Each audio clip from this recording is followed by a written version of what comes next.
The story begins not on earth, but in the unseen realm in Garden of Eden.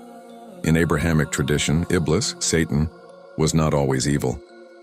He was jinn among the angels, raised in rank due to his worship, but when Allah created Adam from clay and commanded all to bow, Iblis refused, not because he didn't believe in God, but because he could not accept God's wisdom over his own arrogance. "I am better than him," he said. "You created me from fire and him from clay." That was the first act of rebellion. And it wasn't disbelief, it was pride masked as spiritual superiority. This was the core seed of what would later become devil worship, the worship of the self disguised as devotion.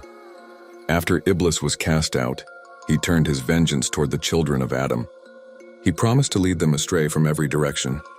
His methods were not crude. They were psychological, symbolic, and gradual. In the time after Adam, his righteous descendants passed down monotheism. But the children of Cain were the first to fully fall under Iblis's influence. They built cities, forged weapons, and sought power. Over generations, they began to honor their ancestors excessively, building statues and shrines, believing their spirits still watched over them.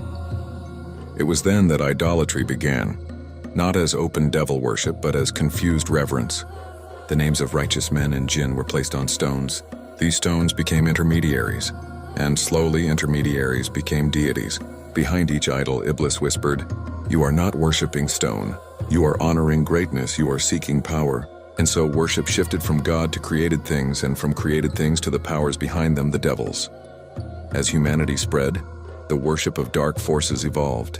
In Mesopotamia, Egypt, India, the Americas, serpent gods, sun deities, and dualistic spirits emerged.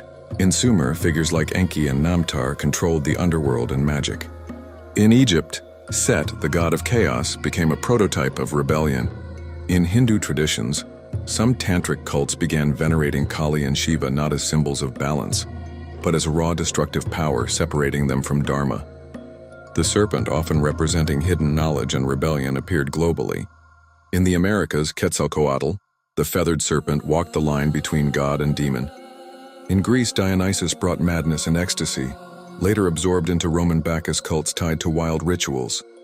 In each case, we see the pattern.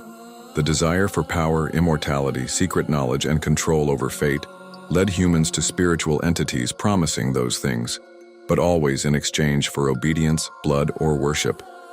Thus, devil worship did not call itself by that name. It hid behind god forms, spirits of the earth, ancestors, and cosmic duality. The rise of sorcery and occult practices brought devil worship into a more conscious form.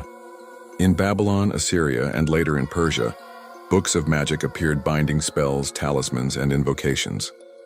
In the time of Solomon, the jinn were under his control. But after his death, certain knowledge was twisted. Books buried beneath his throne were dug up and used to call upon jinn not to serve God, but to gain earthly power. The Quran states, "And they followed what the devils had recited during the reign of Solomon, teaching people magic." Surah Al-Baqarah 2:102. This was not mere illusion. It was the first real pact, where men willingly obeyed shayateen in return for knowledge, power, or pleasure. Sacrifices were made, blood was spilled. The language of the jinn was spoken, and in doing so, God was denied and the devil was obeyed. In later ages, these dark practices gained structure and names. Baal and Moloch were worshipped through sacrifice in Canaanite regions. Pan, the Greek god of wildness, inspired imagery that would evolve into the goat-headed Baphomet of medieval demonology. In the Middle Ages and Renaissance, grimoire traditions like the Key of Solomon, Ars Goetia, and Book of Abramelin taught rituals to summon spirits, many of whom were clearly jinn here. Devil worship became more explicit. It was no longer just about idols or spirits. It was about power through rebellion. In the modern world, devil worship takes many forms, most no longer religious but philosophical. The Church of Satan promoted Satan not as a being, but as a symbol of ego, rebellion, and carnal freedom. Luciferianism elevates Lucifer as the bringer of light, a Prometheus figure who freed man from divine control. In pop culture, music, and art, satanic imagery is often used as aesthetic rebellion, sometimes serious, sometimes symbolic. Yet beneath the symbols lies the same ancient essence: worship of the self, rejection of divine limits, and alliance with the unseen for personal gain.